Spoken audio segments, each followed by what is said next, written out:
My husband raised his glass in front of his entire family and said I was just temporary.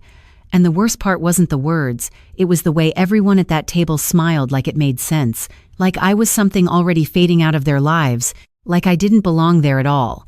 And I remember the exact moment my fingers stopped moving around my fork because I realized no one was going to defend me. Not even him, but what they didn't know was that less than 5 minutes before that toast, my phone had lit up with a message that would quietly erase everything he thought he owned, everything he thought he controlled, everything he thought I would never take from him. And what happened next didn't just change that dinner. It changed every single person sitting at that table.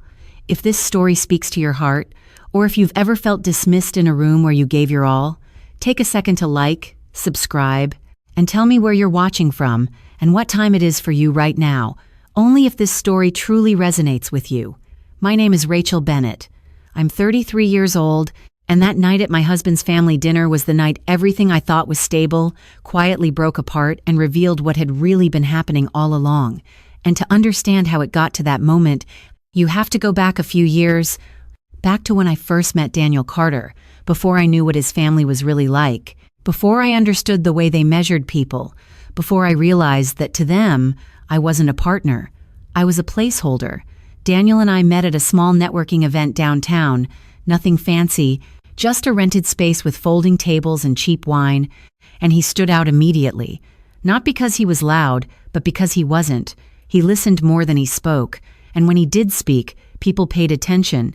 He had this calm confidence that made you feel like he knew exactly where he was going. And at the time, I thought that was stability. I thought that meant safety.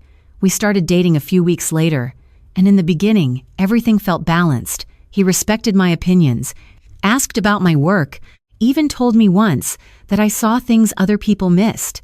And I held on to that sentence for a long time, longer than I probably should have, because over time, things started shifting in ways that were so small, I almost ignored them. The first time I met his family was at their house, a large place just outside the city, white exterior, perfectly trimmed lawn, everything looked controlled, like nothing was allowed to be out of place. His mother greeted me with a polite smile that didn't quite reach her eyes. His father shook my hand like it was a formality, and his older sister barely acknowledged me at all. I told myself it was just nerves, that I was overthinking it. But then came the small comments, quiet, almost harmless on the surface. "What exactly do you do again?"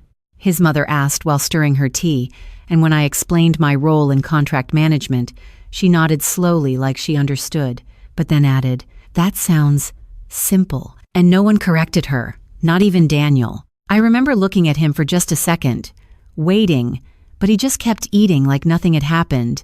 That was the first time something didn't feel right, but I told myself relationships required adjustment, that families took time, that maybe I just needed to prove myself.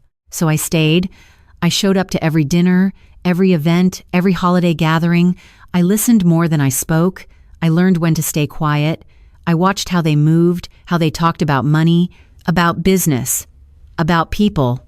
Everything was about value, about what someone brought to the table. And slowly, without realizing it, I started being measured the same way. I wasn't part of the family. I was evaluated by it. And Daniel, he never directly said anything cruel, but he also never stopped it. And that silence, over time, became louder than anything else. Then his company started growing, faster than anyone expected, and that's when things became more complicated because behind the scenes, I was helping him, reviewing contracts, catching errors, suggesting small adjustments that ended up saving him money, protecting him from bad deals. I didn't ask for credit. I didn't need recognition. I just thought that's what partners did. But what happened next made me realize how differently we saw things. One night, after a long day, I asked him if we should formalize my involvement. Nothing dramatic, just something official, something that reflected the work I was already doing.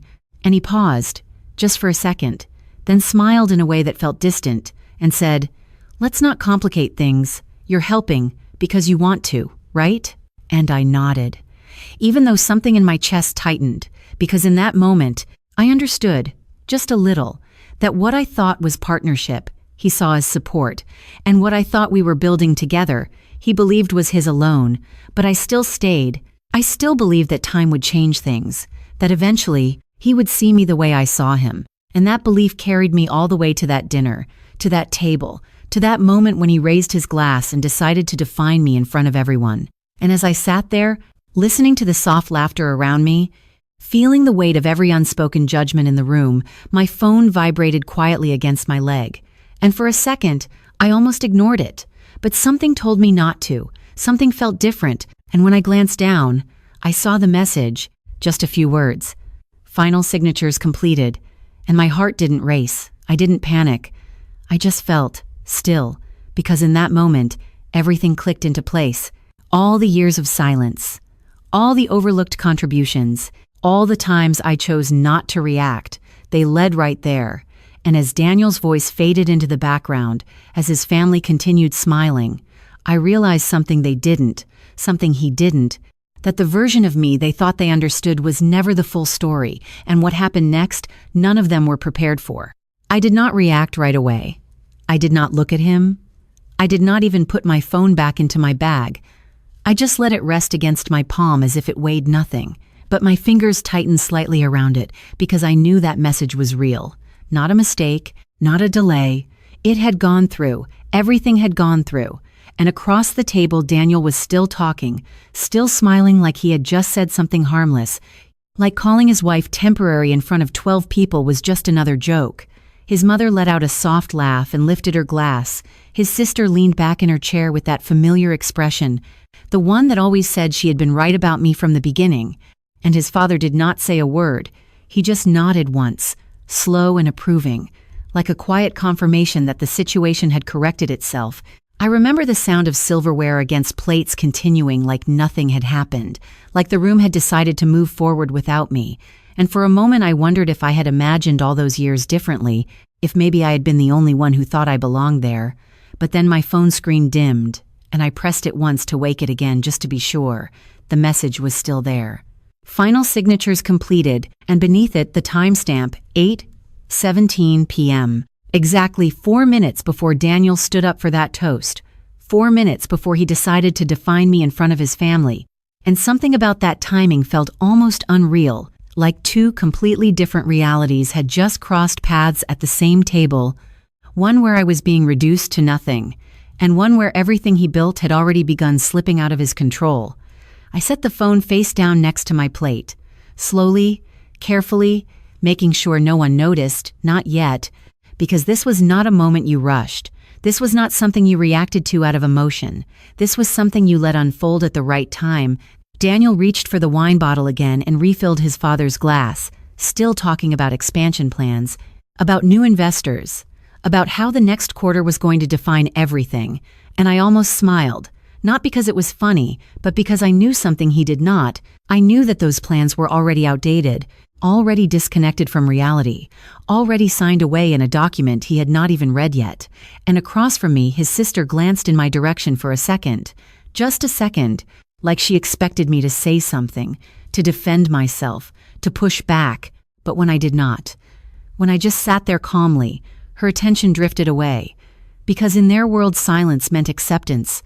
It meant weakness. It meant I had nothing to stand on, and I let them believe that. I let the room settle back into its rhythm. Forks moving, glasses clinking, low conversation filling the space again. But under that surface, something had shifted. At least for me, I was no longer trying to fit into that table. I was observing it, noticing details I used to ignore. The way Daniel's father checked his watch every few minutes. The way his mother adjusted the same bracelet over and over. The way Daniel avoided looking directly at me now that his statement was out in the open. And then there was the smallest detail of all, something most people would miss. His phone sitting just to the right of his plate, screen facing up, completely still, no notifications, no alerts, no indication that anything had changed. Because the deal had not required his approval, that was the part he never fully understood. And as I sat there, I thought back to the first time I noticed that gap in his structure, the first time I realized how much of his company depended on contracts he barely reviewed, agreements he trusted others to handle. And that was where I had always been, quietly filling in the spaces he overlooked, not because I was asked to, but because I knew how to. And over time, I learned more than he ever realized. I learned how his shares were distributed, how the voting structure worked, how certain clauses could be triggered under specific conditions. Nothing illegal, nothing hidden, just details that required attention, patience, and understanding. And while he focused on growth, on visibility, on being the face of everything, I focused on the foundation, on the parts that actually held everything together. And that was why when the opportunity appeared, I recognized it immediately. A conversation that started small, a contact I had worked with before, someone who saw what I saw, and step by step, document by document, we built something Daniel never noticed, not because it was invisible, but because he never thought to look. And now, sitting at that table, I could feel the weight of it, not heavy, not overwhelming, just present, steady, like a quiet truth waiting to be acknowledged.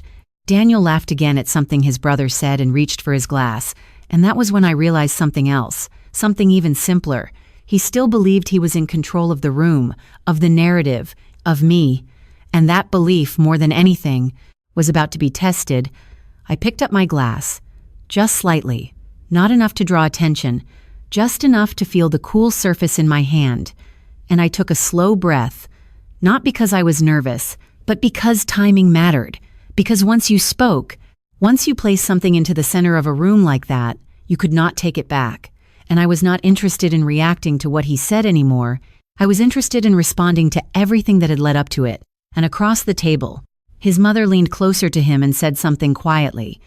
I could not hear the words, but I saw the expression, approval, reassurance, certainty, and for a second, just a second, I wondered how that expression would change in the next few minutes. Because what they all believed about me, about my place at that table, about my role in his life, was built on information that was no longer true. And as I set my glass back down, gently, without a sound, I knew the next moment would not be loud, it would not be dramatic, it would be simple, clear, and impossible to ignore. Daniel lifted his glass again, this time slower, like he wanted to extend the moment he had created, and I could see it in the way he leaned slightly back in his chair, relaxed, confident, completely unaware that the ground beneath him had already shifted.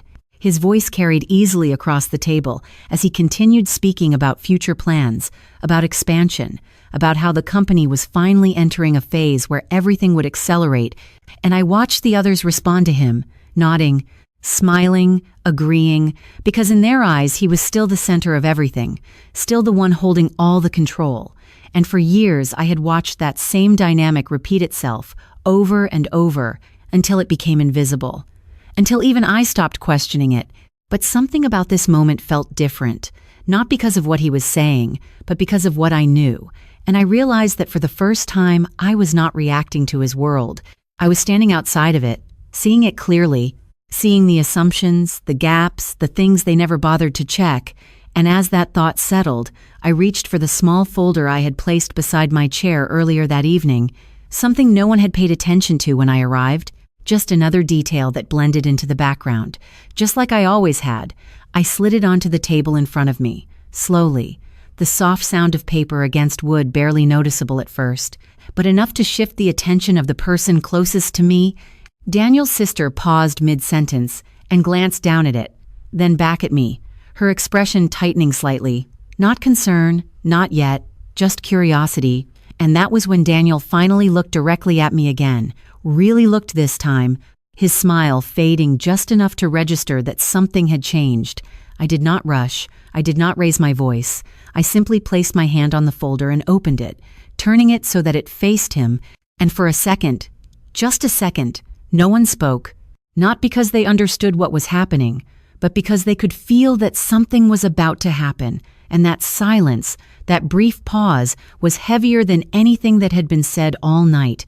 Daniel leaned forward slightly, his eyes scanning the first page without fully focusing, like he expected it to be something small, something irrelevant, something he could dismiss just as easily as he had dismissed me. But then his eyes stopped, and I saw it, not panic, not yet, just confusion, the kind that comes when something does not match what you thought you knew.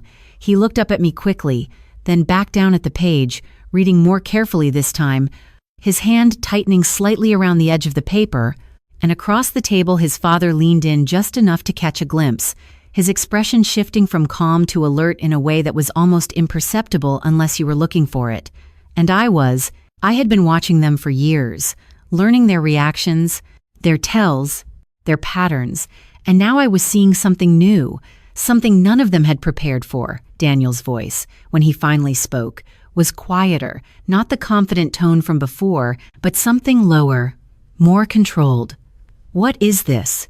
he asked. Not loudly, not aggressively, but with a tension that had not been there before. And I met his eyes for the first time that night without looking away. "It is the finalized transfer agreement," I said, my voice steady even, almost calm to the point of being detached. And for a moment no one moved, no one interrupted, because the words did not immediately register. They needed a second, maybe two, to connect to something real. And Daniel let out a short breath, almost like a laugh, but not quite. "That is not possible," he said, still looking at the document, still trying to fit it into his understanding of the situation. "You do not have the authority," and there it was, the assumption, the same one that had been there from the beginning, the same one that allowed everything else to happen. And I nodded slightly, not in agreement, but in acknowledgement of what he believed. "You should read the second page," I said quietly. And his hand moved, slower this time, turning the page with a hesitation that had not existed a few minutes earlier. And as he read, the room began to change, not dramatically, not all at once, but in small ways. His sister stopped moving completely, her glass hovering just above the table. His mother's expression tightened, the polite composure slipping just enough to reveal uncertainty, and his father leaned back slightly, no longer relaxed, no longer approving, but calculating, trying to understand what he was seeing. And Daniel's face, the color in it shifted, not completely, not in a way that would draw immediate attention, but enough that if you were watching closely, you would notice, and I noticed everything. Because for once, I was not the one being observed, I was the one watching. And as the silence stretched, longer now, heavier, I realized something else, something I had not expected. I was not angry, I was not even hurt anymore. I was clear in a way I had never been before, because the moment he said those words, the moment he decided to define me as temporary, something inside me had settled, something had ended, and what replaced it was not emotion. It was certainty. Daniel finally looked up again, his eyes searching mine for something, an explanation, a contradiction, anything that would restore the version of reality he was used to. "This does not change anything," he said, but the words did not carry the same weight they had earlier. They felt thinner, less grounded, and I did not interrupt him. I let the sentence exist. I let it hang there for a moment, because I knew what he did not yet understand, that everything had already changed before he even raised that glass. And as the room remained quiet, as every person at that table waited for something to happen, I reached forward slightly and tapped the bottom corner of the document with my finger, a small, almost insignificant gesture, but enough to guide his attention back to the page, back to the line he had not fully processed yet. And when his eyes followed, when they landed on that final clause, the one that connected everything, I saw it, the exact moment it registered, the exact moment the structure he believed in no longer held, and the silence that followed was no longer uncertain. It was complete. Daniel's eyes stopped moving across the page, and for a moment he did not blink, not even once, like his mind needed time to catch up with what he was seeing, and the silence around the table deepened in a way that felt almost physical, like the air itself had shifted. His fingers tightened slightly on the edge of the document, and I noticed how his posture changed, just enough to break that effortless confidence he had been carrying all night. His shoulders pulled in, not dramatically, but enough that it no longer looked relaxed, and when he finally spoke again, his voice was lower, slower. "This clause, this is not valid," he said. But the words did not land with certainty. They sounded like something he needed to believe, rather than something he knew. And I did not interrupt him. I let him sit with it, let him go through the process on his own. Because the truth was not something I needed to force, it was already there, written clearly in front of him. His father reached forward then, his hand steady but deliberate, and pulled the document slightly toward himself, reading quickly, more efficiently, his eyes scanning lines that Daniel had just struggled to process. And I saw the exact moment his expression shifted, not confusion, but recognition. the kind that comes from understanding something immediately and realizing the implications at the same time. He did not speak right away, and that silence from him was louder than anything else in the room. Daniel looked at him, searching, waiting, and when his father finally looked back, there was no reassurance there, no dismissal, just a quiet, controlled seriousness. "It is valid," he said simply, and that was it. No explanation, no elaboration, just those two words, and they landed heavier than anything Daniel had said all night. I watched as Daniel's grip on the paper loosened slightly, not completely, just enough to show that something inside him had shifted, something had cracked. His sister leaned forward now, unable to stay still any longer. "What does that even mean?" she asked, her voice sharper than before, the confidence gone, replaced by something closer to urgency. And I turned my attention to her for the first time. Not long, just enough to meet her eyes. "It means the controlling shares have been transferred," I said, my tone calm, almost neutral, like I was explaining something simple, something factual, and she blinked once, then again, as if the words needed to settle before they made sense. "Transferred to who?" she asked. And there it was, the question they all needed answered, the one piece that connected everything, and for a second, I did not respond, not because I was hesitating, but because timing mattered, because this was the moment where everything aligned, the past, the decisions, the silence, the work they never saw. It all led here. Daniel's attention snapped back to me fully now. No distraction, no assumption, just focus. "Rachel," he said. My name sharper this time, controlled but strained. "Answer the question." And I held his gaze, steady, not confrontational, just clear. "To the firm that has been negotiating your acquisition for the past 3 months, I said, and the room shifted again, this time more noticeably. His father's expression tightened. His mother's hand moved to her glass but did not lift it. His sister leaned back slightly like she needed distance from the table itself. And Daniel stared at me like he was trying to place something, trying to connect a detail he had missed. "That deal was not finalized," he said quickly now, the words coming faster, more urgent. "We were still reviewing terms." And I nodded once, acknowledging the version of events he believed in. "You were," I said, and let the sentence rest there for just a second before continuing. "But the minority stakeholders were not bound by your timeline."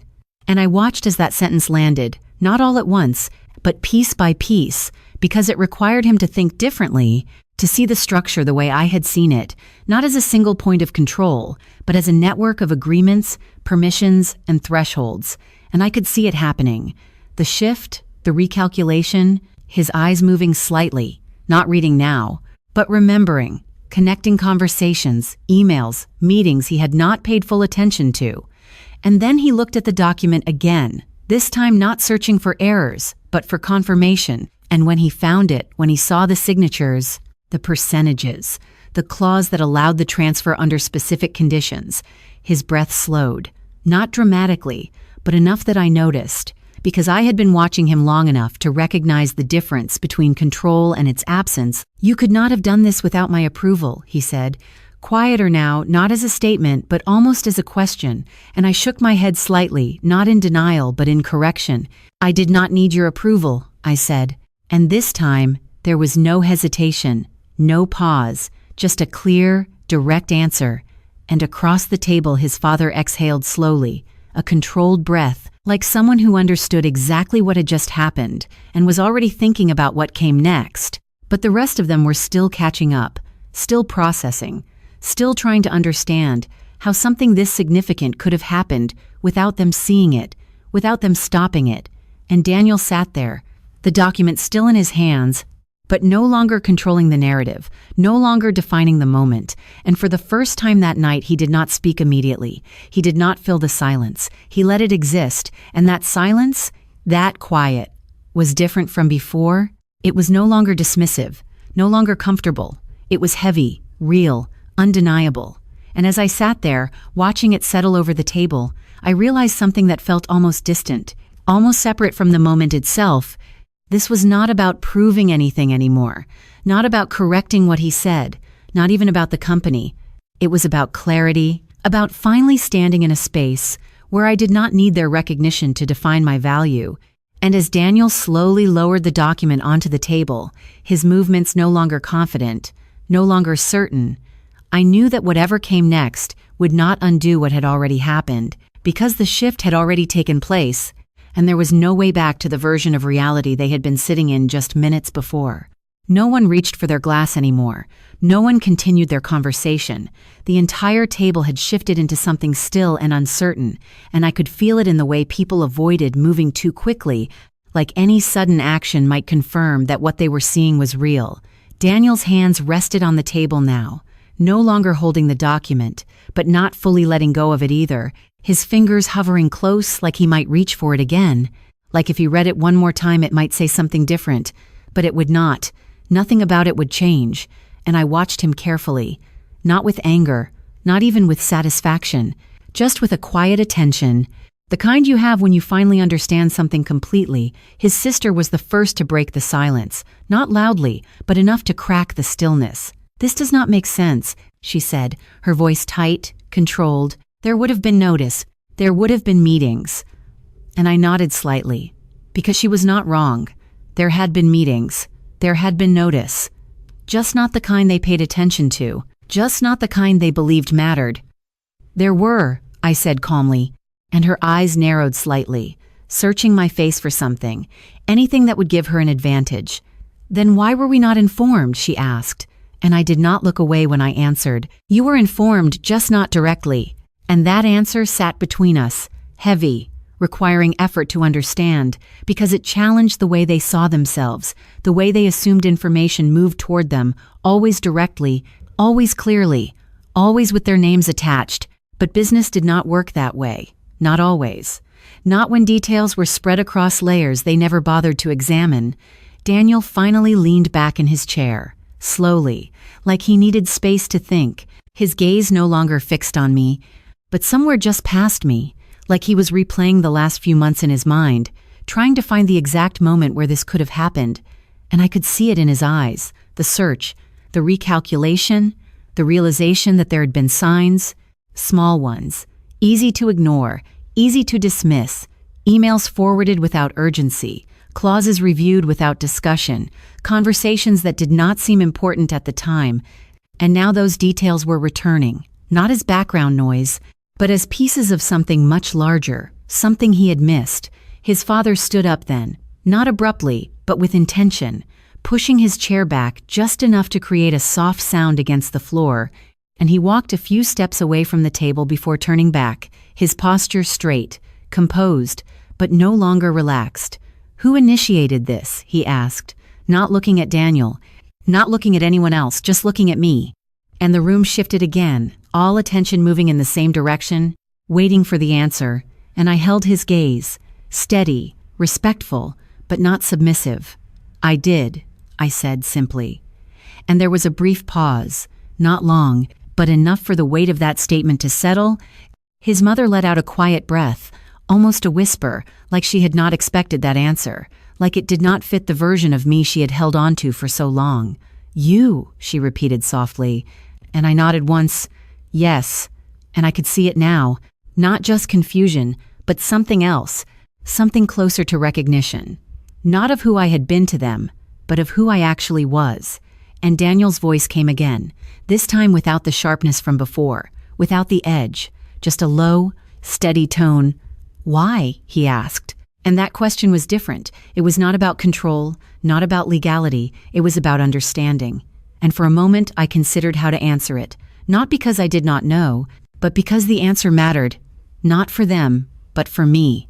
"Because I realized I was not part of what you were building," I said, my voice even, not emotional, just clear.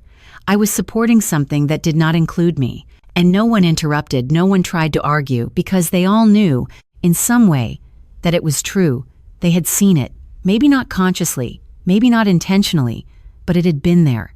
In every comment, every look, every silence. Daniel looked down at the table then, not at the document, not at his phone, just at the empty space in front of him, and his shoulders dropped slightly, not dramatically, just enough to show that something inside him had shifted, something had settled into place, and I realized in that moment that this was not about taking something from him, It was about stepping out of something that had never truly included me. His sister crossed her arms, her posture defensive now, but her voice quieter. "You could have talked to him," she said, and I did not respond immediately, not because I needed time, but because the answer was already understood. "I did," I said finally, and that was enough. No elaboration, no explanation, because the history was there. In small moments they had all witnessed, in conversations they had all been part of, whether they realized it or not. And as the silence returned, softer this time, less sharp, I reached for my glass again, not to drink, just to hold it, just to feel something steady in my hand. And I looked around the table one more time, not searching for approval, not expecting anything, just observing, seeing them clearly, maybe for the first time without trying to belong. And Daniel finally lifted his head again, his eyes meeting mine, not with the confidence from before, not with dismissal, but with something quieter, something uncertain. And in that moment, I understood that whatever happened next, whatever he said or did, it would not change what had already been revealed, because the truth was no longer something hidden in the background. It was sitting right there on the table, in front of all of us, undeniable, complete, and impossible to ignore. No one returned to eating, no one even pretended to. The plates sat untouched, the wine glasses half full, and the room held that same heavy stillness that comes when something cannot be undone. Daniel finally leaned forward again, slower this time, as if every movement now required thought, his fingers brushing lightly against the edge of the document before pulling back, like even touching it carried a weight he was not ready to face. And when he spoke again, his voice had changed, not louder, not sharper, but stripped of the certainty it had carried earlier. "This is not over," he said quietly. And I could tell that he was not speaking to me alone. He was speaking to the room, to his family, to himself, trying to anchor something that still felt stable. But no one answered him, not his father, not his sister, not even his mother, because they all understood, in their own way, that something fundamental had already shifted. His father remained standing a few steps away, his gaze moving between me and the document, calculating, not emotional, not reactive, just assessing. And after a moment he spoke again, his tone controlled, measured. "What percentage?" he asked, and I did not hesitate. 51, I said, and the number landed with a clarity that needed no explanation. Majority control, decision authority, final say, all of it contained in 2 words, and his father's jaw tightened slightly, not dramatically, just enough to show that he understood exactly what that meant. Daniel exhaled slowly, a controlled breath that did not quite hide the tension beneath it. "You planned this," he said, and I shook my head once, not to deny the preparation, but to correct the assumption. "I prepared for it," I said. "There is a difference." And that difference mattered, because this was not something impulsive, not something emotional. It was something built step by step, quietly, carefully, over time, and I could see him trying to reconcile that, trying to understand how someone he had overlooked for so long could have been building something this significant without him noticing. His sister let out a short breath, almost a laugh but without humor. "So what now?" she asked, her tone uncertain, no longer sharp, no longer dismissive, just searching, and I looked at her for a moment before answering. "Now nothing changes for you," I said calmly. "Your lives continue exactly as they were," and that answer confused her. I could see it in the way her brows pulled together slightly, because she expected something else, something dramatic, something immediate. But that was not how this worked. And for him, she pressed, glancing toward Daniel, and I turned my attention back to him, not with hostility, not with judgment, just with clarity. For him, everything depends on the terms he agreed to, I said, and Daniel's head lifted slightly at that, his focus sharpening again. "Agreed to," he repeated, and I nodded. "Through the structure you approved," I said, "through the agreements you signed without reading every clause," and that sentence landed differently, because it did not accuse, it did not attack, it simply stated something that was already true, something he could not deny. His mother shifted in her seat then, her hand finally lifting her glass but not drinking, just holding it, her voice softer now, almost careful. "Why did you not tell us?" she asked. And I looked at her. really looked at her, seeing not just the person in front of me, but the years behind that question, the assumptions, the distance, the quiet dismissals, and I answered simply, "Because you never asked." And that was it. No accusation, no bitterness, just a fact, and the room absorbed that in silence.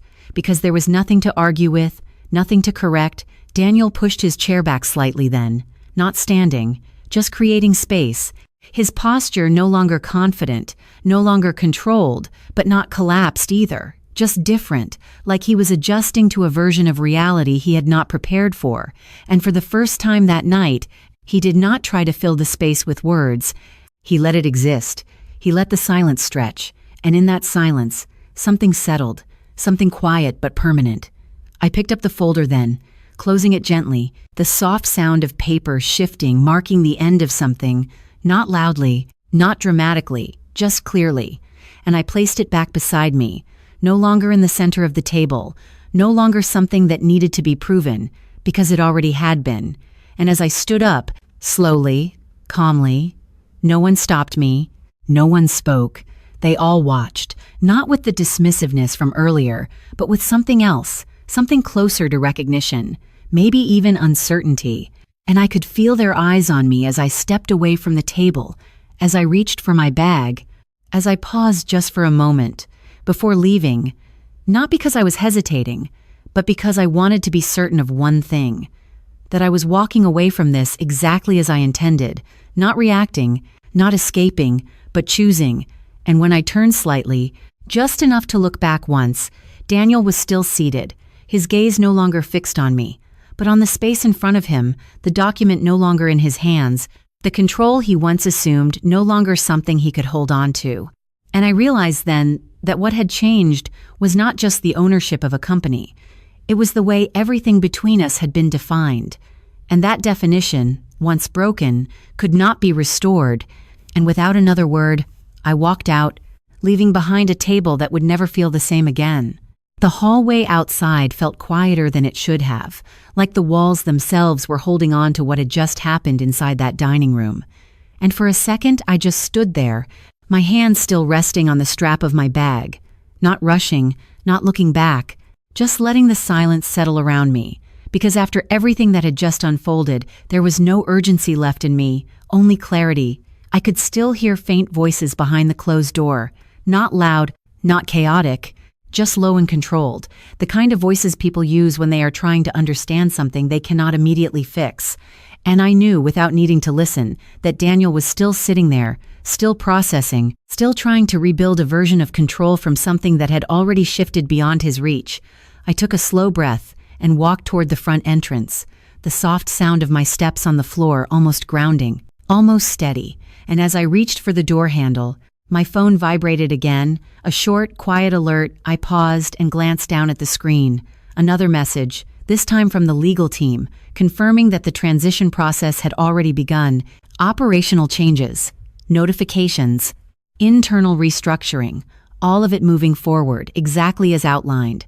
No delays, no reversals. And I stared at it for a moment longer than necessary, not because I doubted it, but because seeing it written again, outside of that room, outside of their reactions, made it feel even more real, even more complete.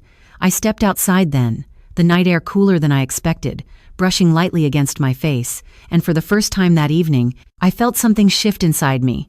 Not relief, not victory, just space, like something that had been tight for years had finally loosened. I walked down the driveway slowly, not in a hurry to leave, not in a rush to get anywhere else, just moving forward, and behind me the house remained still, the lights glowing through the windows, holding a version of the past I no longer belonged to.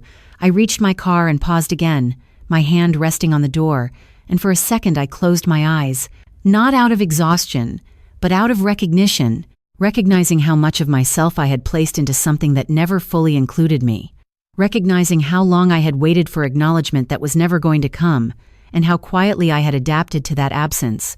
And now, standing there, I realized that what I had done tonight was not sudden. It was not a reaction. It was the result of every moment I chose to observe instead of argue, to learn instead of react, to build something quietly instead of demanding to be seen. My phone vibrated again, and this time when I looked at it, the name on the screen made me pause. Daniel. I watched it ring for a second, then another, not because I was deciding whether to answer, but because I wanted to understand what I felt about it, and what I felt was simple. I was not afraid of the conversation. I just did not need it anymore. The call ended, and a message appeared almost immediately after. We need to talk. Short, direct, the same tone he had always used when he assumed things could still be controlled through conversation. I read it once, then locked my screen without replying, not out of anger, not out of spite, but because there was nothing left to explain that had not already been made clear. I opened my car door and sat inside, the quiet of the interior wrapping around me, separate from everything else, and for a moment I just sat there, my hands resting lightly on the steering wheel, looking out through the windshield at the empty street ahead, and I thought about the years behind me, the dinners, the conversations, the small moments where I had chosen patience over confrontation, belief over doubt, and I realized something I had not fully understood before. I had not been waiting for them to change. I had been waiting for myself to see things clearly. And tonight, I finally had. My phone lit up again, another message, longer this time, but I did not open it right away. I did not feel the urgency to read it, because whatever it said would come from the same place, the same perspective, the same structure that no longer defined me. I started the engine, the soft hum filling the quiet space, and as I pulled out of the driveway, I glanced once in the rearview mirror, just once. The house smaller now, the lights distant, and I knew I was not leaving something behind in the way I once feared. I was stepping out of something that had already ended, and as the road opened ahead of me, clear, steady, I understood that whatever came next would not be shaped by their expectations, or their definitions, or their approval. It would be shaped by choices I made fully aware, fully present, and fully certain, and for the first time in a long time, that certainty felt like enough. The road stretched out in front of me, quiet and almost empty, the streetlights casting long, steady shadows across the pavement, and for a while I just drove without turning on the radio, without checking my phone, without thinking about anything specific, because for the first time in years, my mind was not trying to solve something. It was not trying to adjust or adapt. It was simply still, and that stillness felt unfamiliar at first, almost like I was missing something, like I should be replaying the dinner, analyzing every word, every reaction, every look, but I did not. I let it pass, because I already knew what mattered, and I already knew what had changed.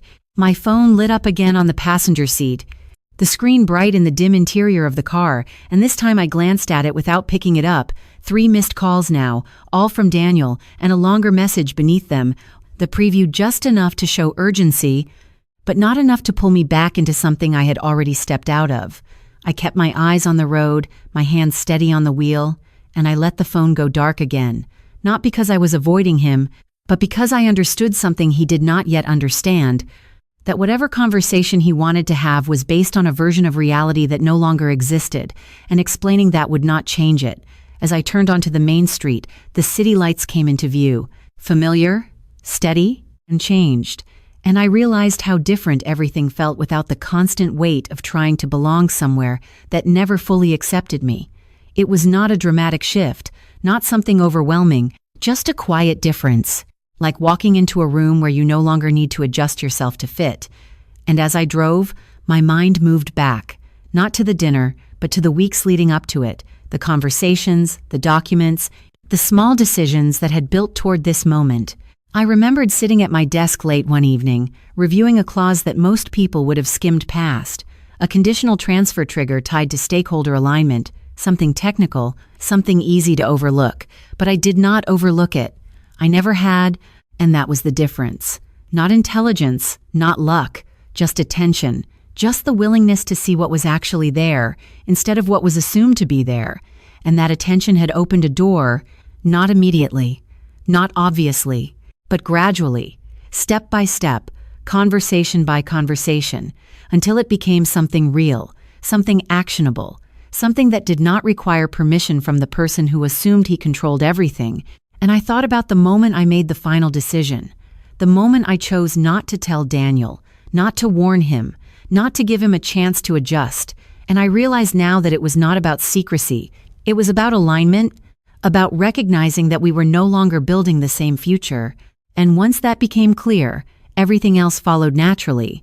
I slowed the car as I approached a red light, the glow reflecting softly across the windshield, and for a second I just sat there, the engine running, the world around me moving at its own pace. And I picked up my phone this time, not to respond, just to read. I opened his message, and the words were exactly what I expected: confusion, urgency, a need to regain control of the situation, through explanation, through conversation, through whatever leverage he believed still existed. But as I read it, I felt no pull to answer, no sense of obligation, just a quiet distance, because the person he was addressing in that message was not the person I was anymore. That version of me had been shaped by his expectations, by his family's assumptions, by a system I had finally stepped out of, and I locked the screen again, placing the phone back down.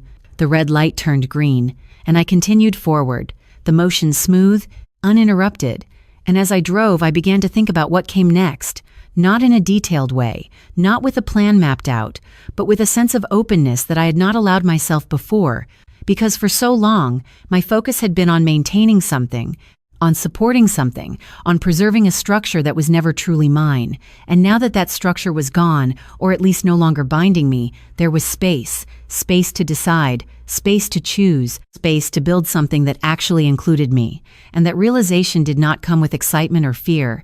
It came with a kind of quiet confidence, the kind that does not need to prove itself, the kind that simply exists.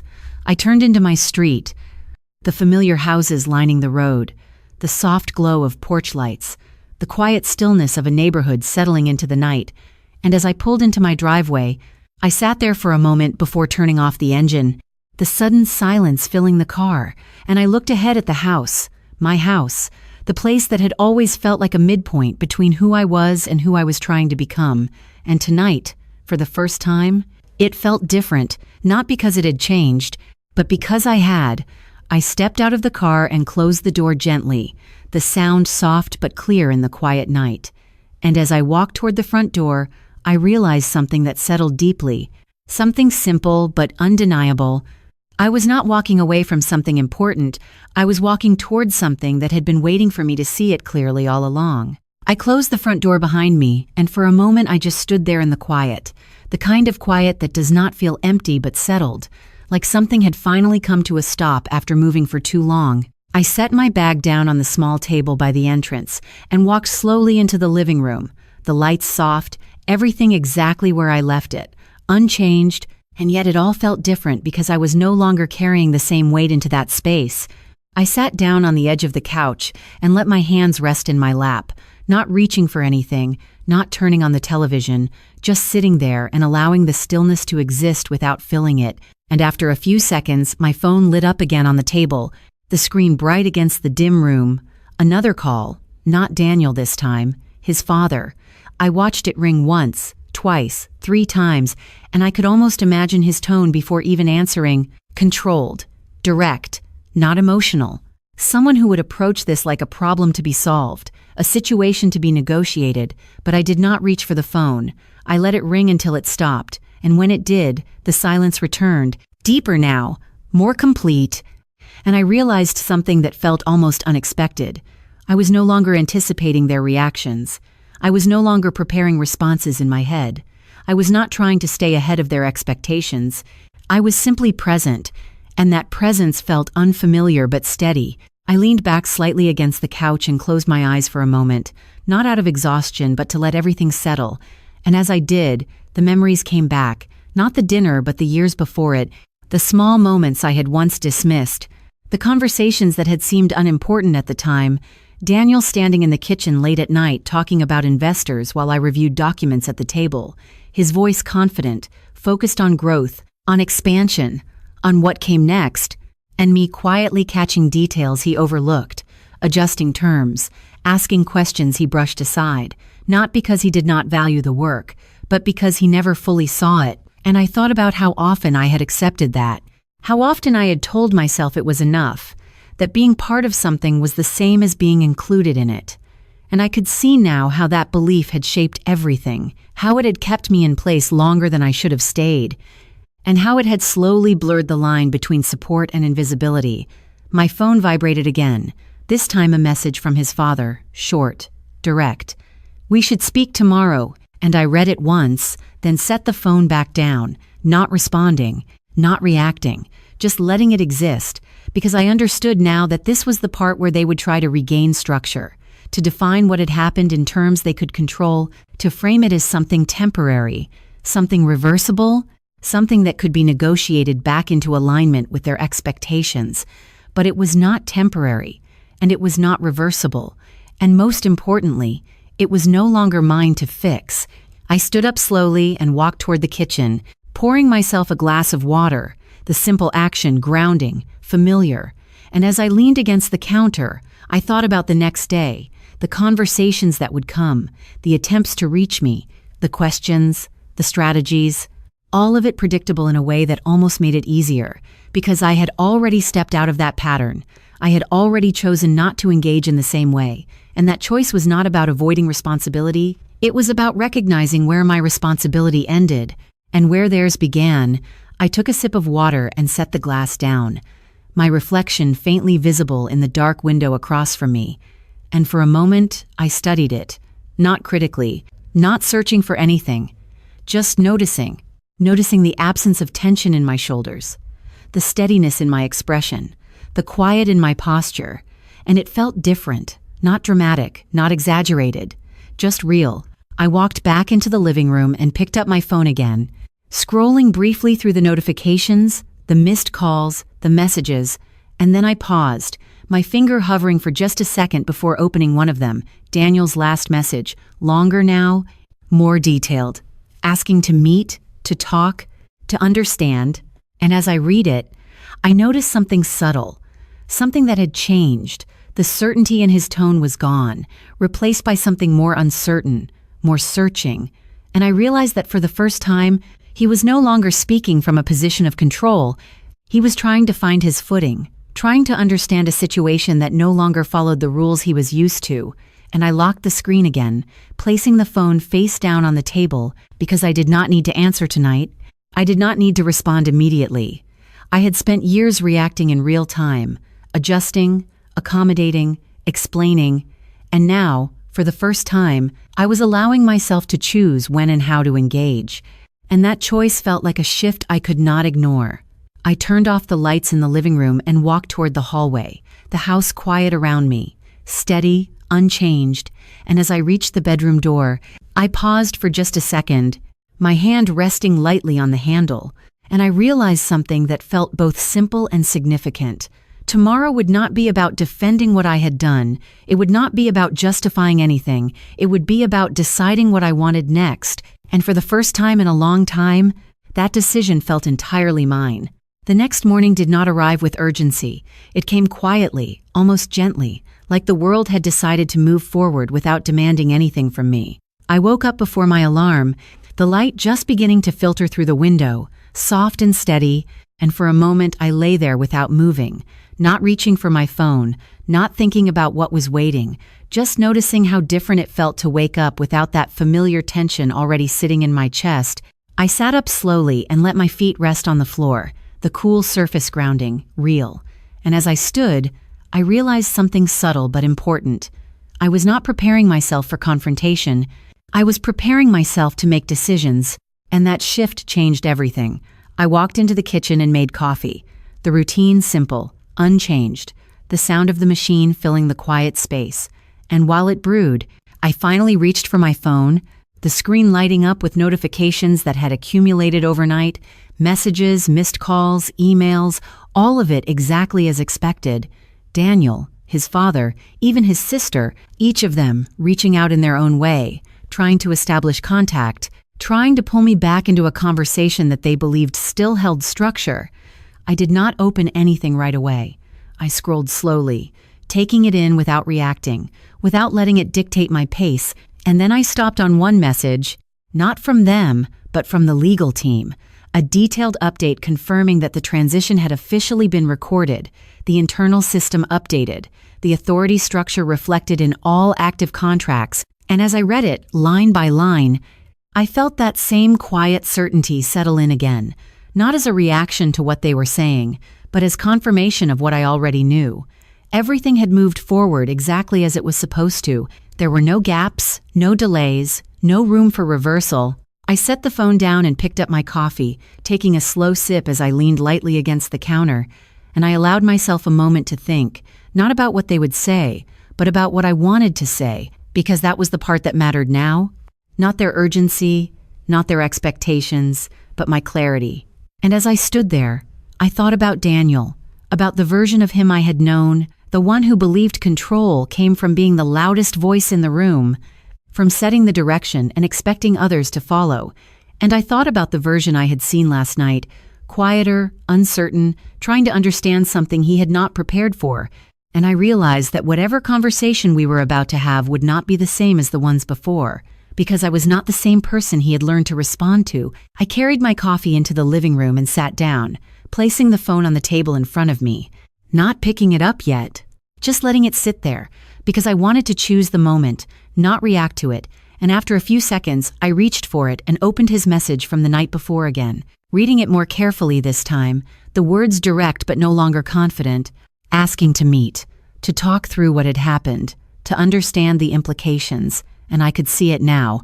Clearly, he was trying to reframe the situation as something that could be worked through together, something that still involved both of us in the same way it always had, and that was where everything had changed, because we were no longer standing in the same place. I opened a new message and paused, my fingers resting lightly on the screen, not because I did not know what to say, but because I wanted to be precise. I did not need to explain everything. I did not need to justify my decisions. I just needed to be clear. I typed slowly, choosing each word carefully. We can meet this afternoon, but this is not a discussion about reversing anything. And I stopped there for a second, reading it back, making sure it reflected exactly what I meant, calm, direct, without room for misinterpretation. Then I added, "It is about understanding what comes next." And I sent it, placing the phone back down on the table, not waiting for an immediate response, not watching the screen, just letting it go. Because the message had already done what it needed to do, it had set the boundary. It had defined the tone, and as I leaned back into the couch, I felt that same quiet steadiness settle in again. Not anticipation, not anxiety, just readiness. I finished my coffee slowly, the warmth fading as the minutes passed, and I thought about the meeting, about the conversation that would follow, and I understood something clearly. This was not about proving anything to him. It was not about winning or losing. It was about closing one chapter and deciding how the next one would begin.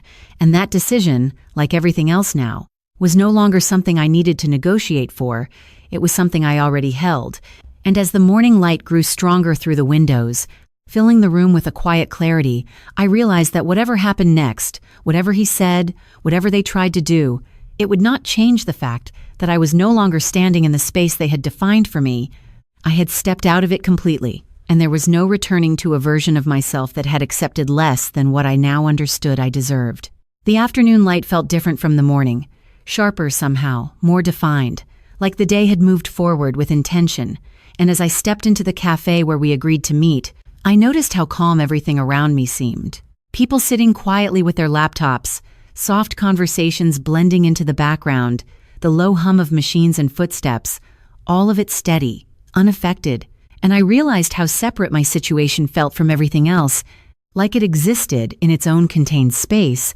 I spotted Daniel immediately, sitting at a table near the window, his posture straight but not relaxed, his hands resting flat on the table as if he needed something solid beneath them.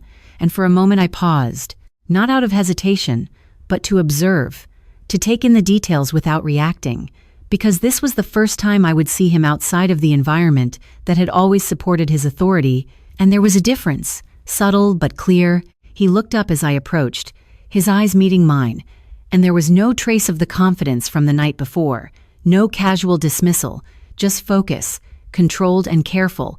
I walked over and sat across from him, placing my bag beside me, not rushing to speak, not filling the silence, just allowing the moment to settle. And he spoke first, his voice steady but lower than usual. "I read everything again this morning," he said, and I nodded slightly, acknowledging the effort without reacting to it. And, he continued, pausing for a second like he was choosing his words more carefully than he ever had before, you knew exactly what you were doing, and there was no accusation in his tone, just recognition. And I met his gaze evenly. Yes, I said simply, and that was enough. No elaboration, no defense, just clarity. He leaned back slightly then, his hands moving off the table and resting in his lap, a small shift but noticeable, like he was adjusting to a position where he was no longer leading the conversation by default. You could have told me, he said after a moment, and I let the sentence sit between us for a second before answering, not because I needed time, but because I wanted the response to be grounded. I did tell you what mattered, I said calmly. I told you where I stood, and I watched as that landed, not fully, not immediately, but enough to register, because it pointed to something deeper than the deal itself, something that had been present long before any contracts were signed. He looked down briefly, his gaze shifting to the table, and for a moment he did not speak, and that silence felt different from the ones before. It was not avoidance, it was processing, and when he looked back up, there was something in his expression that had not been there before, something quieter, more aware. I did not think you would actually step away, he said. And there was a hint of something behind the words, not regret exactly, but realization, and I nodded slightly, because that was true. He had never believed I would change the structure. He had assumed I would continue adapting to it. You did not need to think that, I said. You just needed to see what was already happening. And again, I kept my tone even, not sharp, not emotional, just direct, because this was not about assigning blame. It was about acknowledging what had been overlooked. He exhaled slowly, leaning forward again, his hands returning to the table, but this time not flat, not controlled, just resting naturally. So this is it, he said. And the question was not really a question. It was more like a confirmation. And I held his gaze as I answered. This is the point where things become clear, I said. And for a moment, neither of us spoke. The space between us, quiet but not tense, just steady, like everything unnecessary had already been removed. He glanced toward the window briefly, watching something outside that I could not see, and then back at me.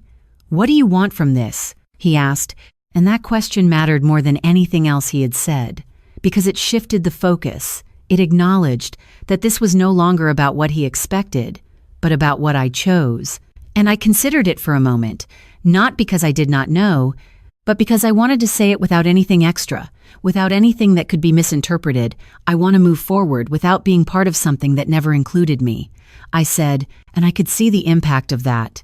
Not dramatic, not immediate, but real. It was not something he could argue with, not something he could correct. It was simply the truth, and he nodded slowly, almost to himself, like he was finally aligning his understanding with something he had not allowed himself to see before. And the company, he added, his voice quieter now, and I answered without hesitation. The company will continue, I said, just not in the way you assumed it would. And again, no emotion, no edge, just fact, because that was all it was now, a change in structure, something already in motion. And as we sat there, I realized something that felt almost unexpected. There was no need to push, no need to prove anything further. Everything that needed to be said had already been said, not just here, but over the course of years, in small moments, in overlooked details, in choices made quietly and consistently.